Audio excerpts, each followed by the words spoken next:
Hey, what's up mga kaballers? Maligayang pagbabalik sa aking channel. Halina't pag-usapan natin ang balitang Stephen Curry may sinabi kay Jonathan Kuminga. At ang balitang Lakers biglang sinwork kontra sa Pelicans. Tara na't pag-usapan natin yan dito sa Basketball Hotshots.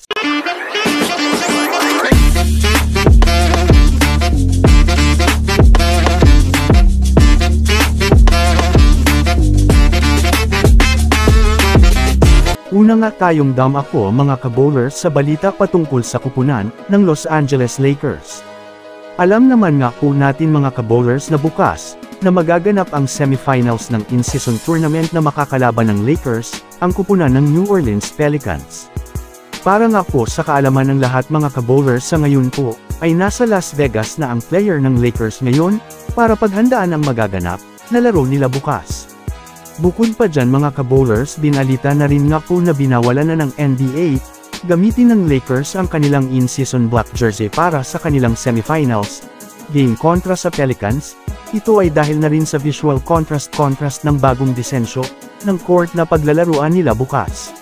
Ngunit bagamat man nga ganun po ang kanilang sistema, ay mayroon pa rin naman advantage ang Lakers dahil mas marami pa nga pong fans ang Lakers kumpara Pelicans. Ibig sabihin nga nito mga kabowlers ay mukhang magiging home court advantage ito ng Los Angeles Lakers bukas.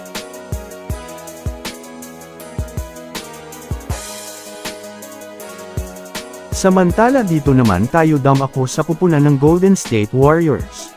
Kaninang umaga nga po mga kabowlers, ay sa wakas nanalo na naman ang Warriors kontra sa kupunan ng Portland Trail Blazers. Marami sa mga fans mga kabowlers ang nagbibigay ngayon ng papuring mga kabowlers kay Jonathan Kuminga. Ito nga ay dahil na rin sa magandang ipinakitang performance nito sa huling minuto ng third quarter at huling quarter ng laro. Napabago nga nito mga kabowlers ang laro dahil na rin sa matinding rebounding at depensa ang ibinigay nito para sa GSW.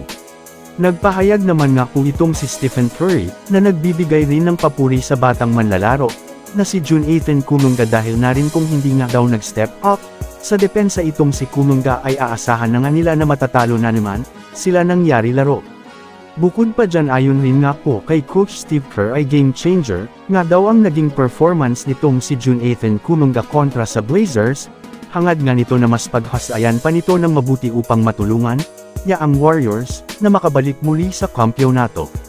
So that's it for today's video mga kaballers. Yan lang ang ating pag-uusapan sa ngayon. Pindutin na ang subscribe and hit nyo na rin ang notification bell para sa mga susunod na updates sa mundo ng basketball.